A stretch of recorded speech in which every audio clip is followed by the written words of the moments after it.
Hi love. The black woman that only has white friends. There's something about her. She acts white, but politically we can't say that because there's no such thing as acting white. It's just intelligence, right? She doesn't know how to do her natural hair. She always kind of looks a mess. I should know, I had my moments. We are talking about the black woman that has gone to predominantly white institution from a young age, basically until university or even after that, living in a predominantly white neighborhood. And when the other black folks look at her, they just like, there's just something about her. She looks like she only dates white guys. Like she just has that look. Today, I want to discuss how that happens, how black women that have grown up in predominantly white institutions definitely need to create a WhatsApp group and speak about their trauma, how some women, because of this, have this self-hate, how other women overcome that and break free while others still allow themselves to be in that little circle of being the token black girl well into their adulthood. Now, this is a very complex and nuanced matter, and I just felt like I can tackle this because I did go to like a white school, and where I live right now in France, I think there's like 2 of us, and yes, I count. So let's just get right into this.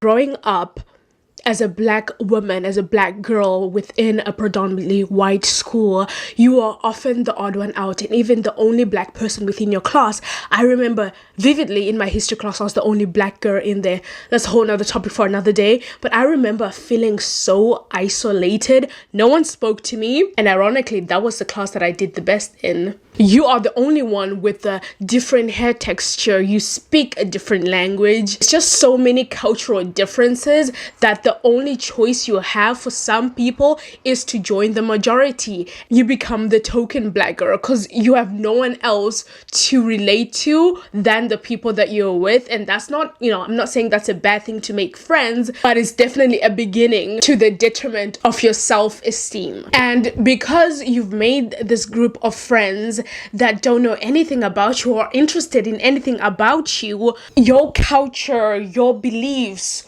who you are, your history begins to associated with you. You feel like people in your family don't understand you because the things that you're into are the complete opposite to what you're seeing in those environments, and you begin to assimilate. You want to look like everybody else.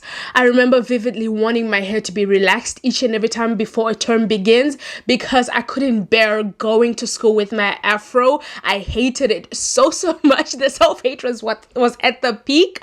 So relaxing my hair or having braids, having a ponytail was something that was so important to me. I remember feeling so heartbroken, wanting to cry because my mom wanted me to go for picture day with my natural hair. I felt like it was not done.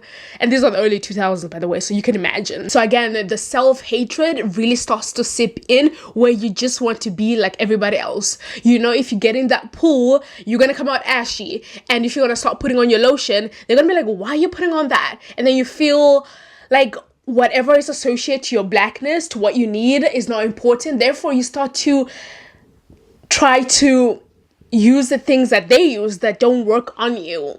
You look ashy, basically, because you're trying to assimilate. You're using the products that they use for their hair, for your hair, because again, you have been trained or made to not see color, that you think you are part of them, but no, you're not. And when you go or when you are seen by your own people outside of those environments, they can clearly see a difference between you and them, which just further isolates you more. They're not going to accept you. Your own people are not going to accept you.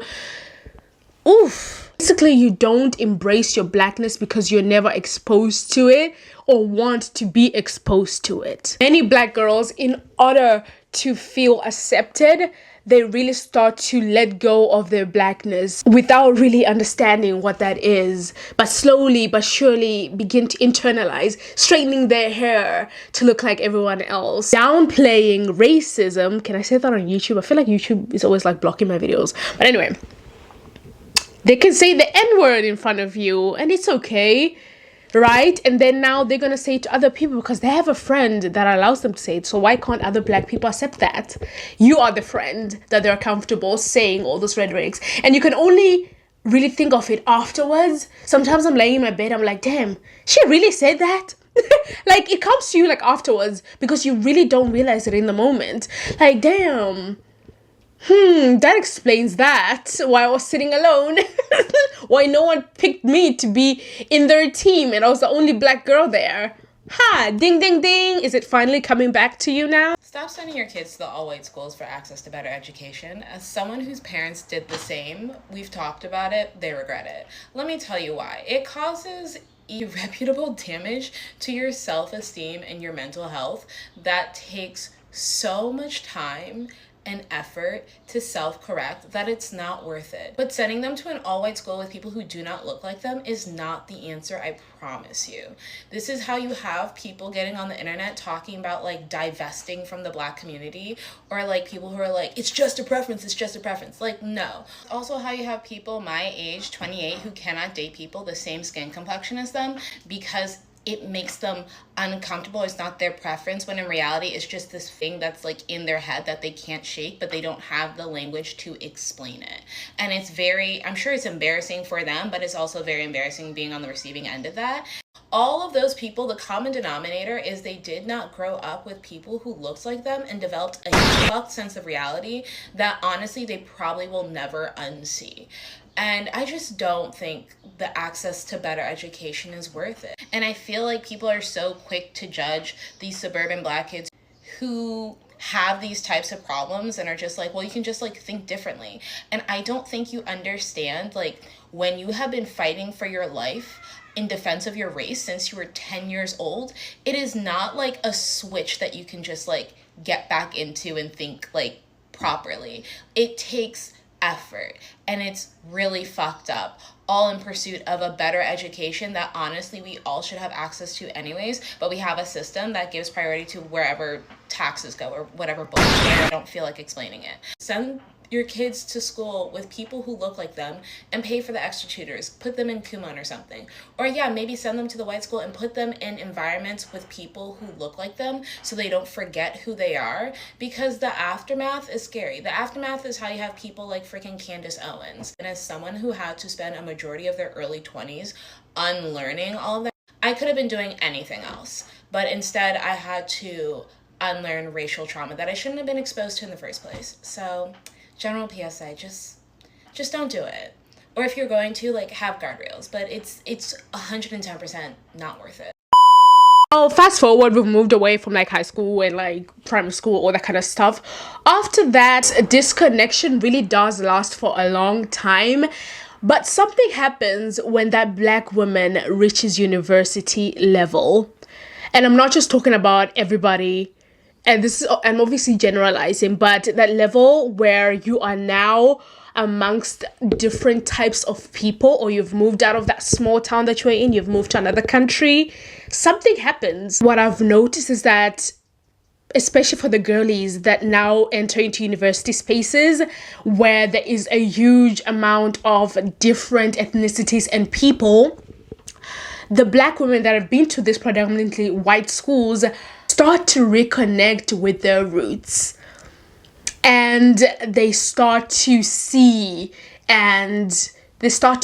people that look like them.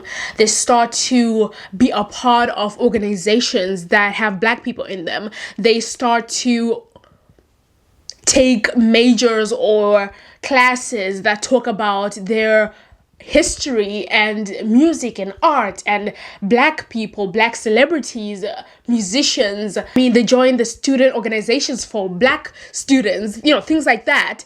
And it's like an awakening. It's like, oh, I am finally seeing the light. And I've seen that most of the time. But then that's the thing. For me, it's almost like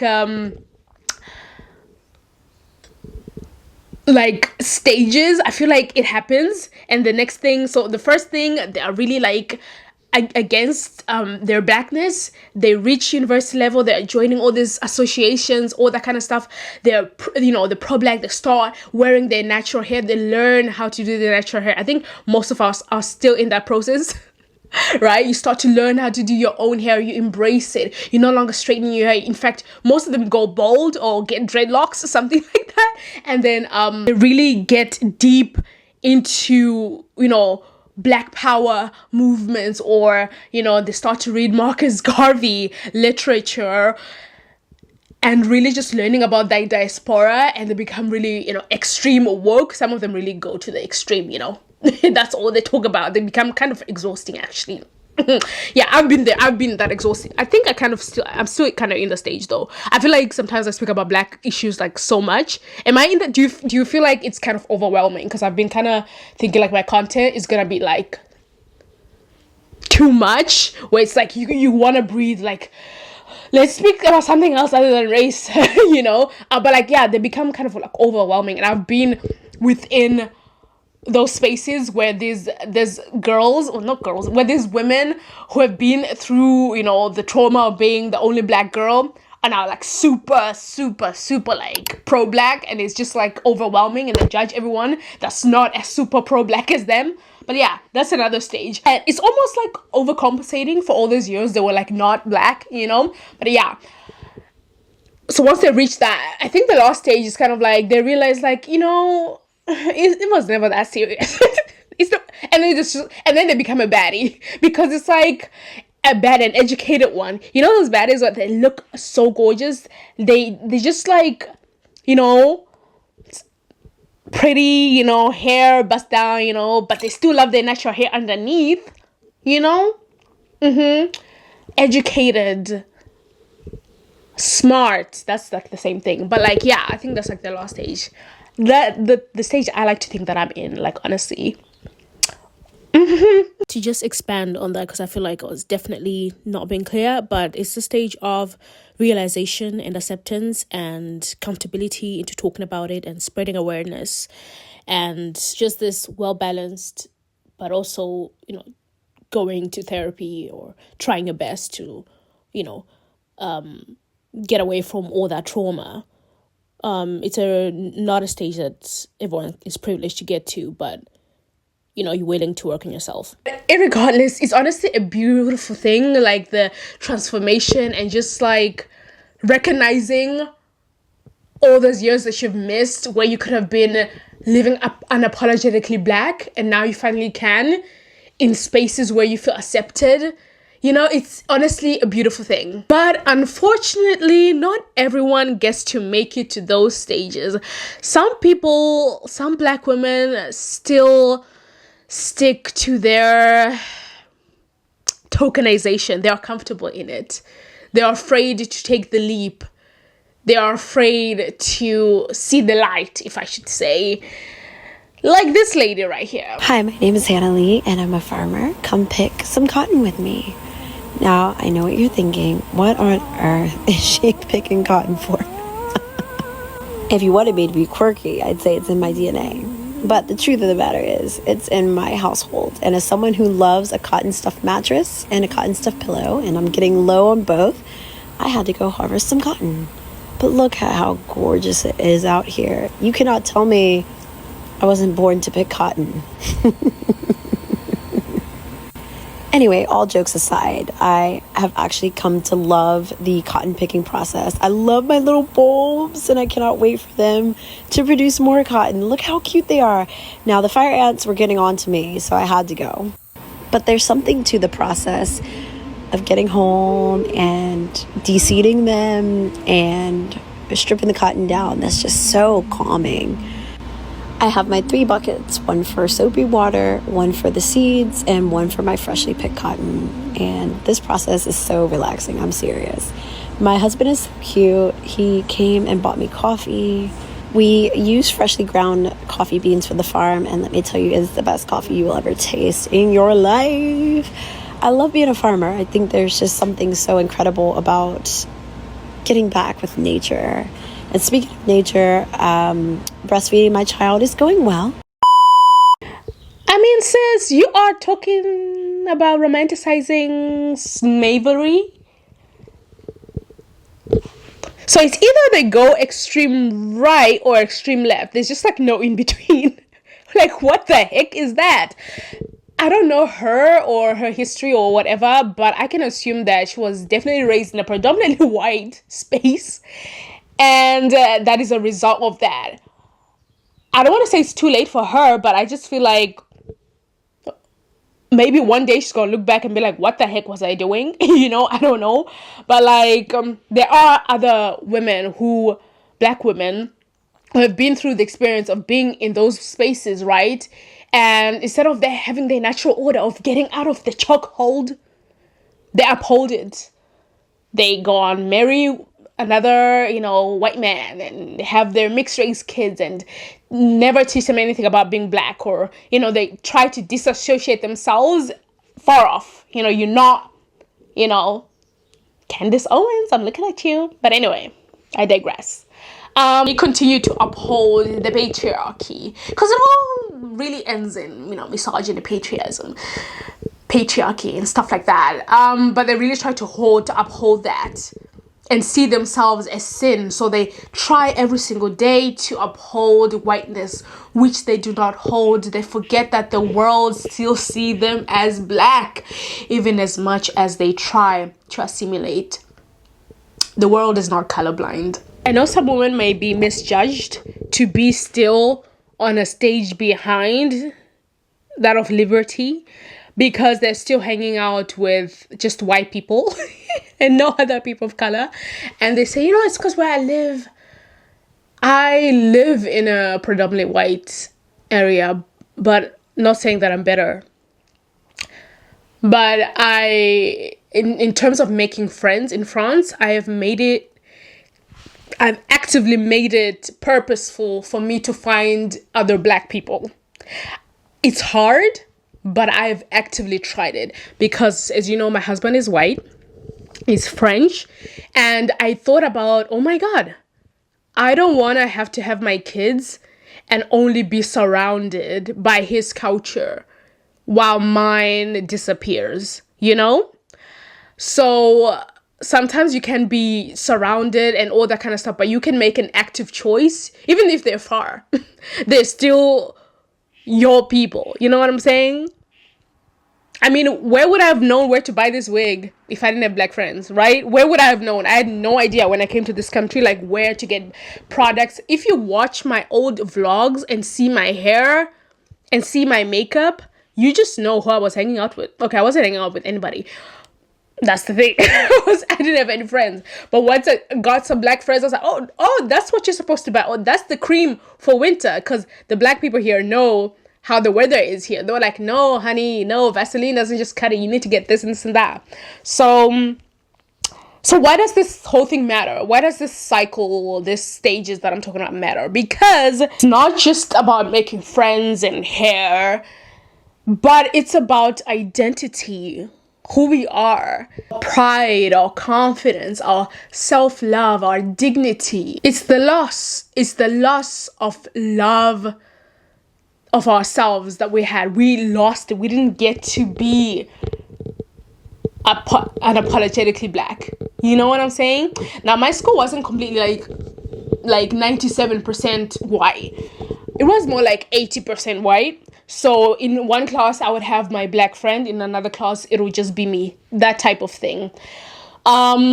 Within that, also coming from a black community. So like, I would go to my white predominant school, but I was in a black. So already that's like a plus, right? I was still surrounded by black people, but like still, just that it impacted me so much with how I think of myself, my skin. Oh, y'all, I remember one time I made my mom buy me foundation that was like 10 shades lighter than me. I vividly remember this. I don't know what I thought I was gonna look like, and yeah, I looked gray. I don't know what that, but oof. Let's not actually. But I would like to say that in the end, the black girl that went to predominant white schools and all that kind of stuff is not a monolith. We don't all have the same story. Because I know there's gonna be that one girl like, no, that's not the experience I had. Like, girl, I'm generalizing here, okay? The exception versus the rule. Some of us definitely go through the phase of disconnect with who we are, and I just hope that every black woman that's watching this video that's somewhat adjacent to what I'm talking about can recognize that, embrace it, that you went through it, and really bloom and get out of that. Get out. You know? I'm really trying to be serious, but yeah.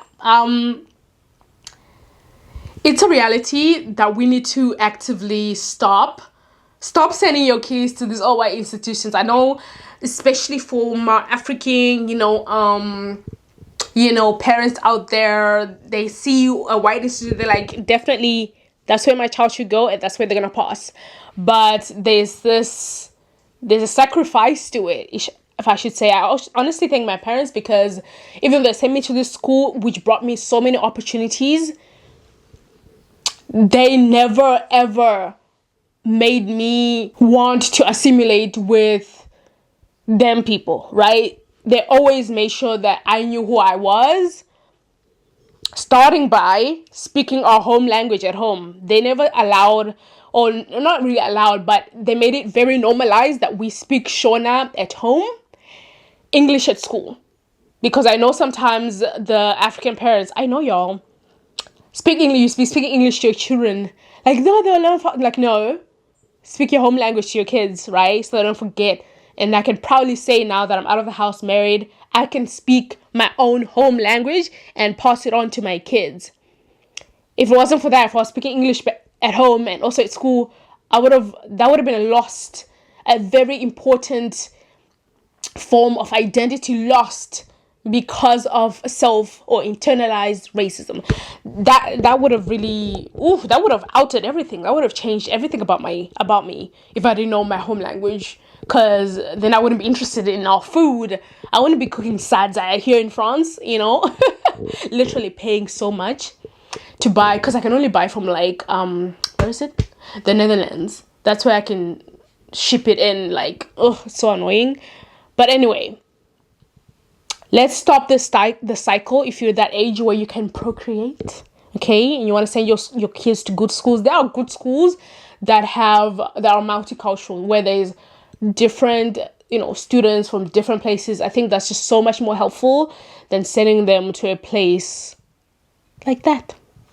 Anyway, tell me what you guys think of this video. Can you relate? What stage are you on? Are you on the woke stage? Or you starting to figure out how you do your hair? Or you don't even acknowledge that the stages happen? I don't know. But yeah.